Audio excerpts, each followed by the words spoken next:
ดีครับวันนี้พี่ตินมาทำอะไรครับ วันนี้พี่ตินมาทำอะไรที่สวนครับหืมระวังตกนะครับวันนี้พี่ตินมาทำอะไรครับ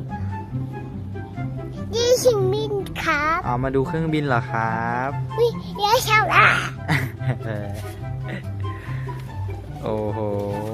ไหนพี่ตินจะเอาผักมาป้อนเหรอครับโอ้โห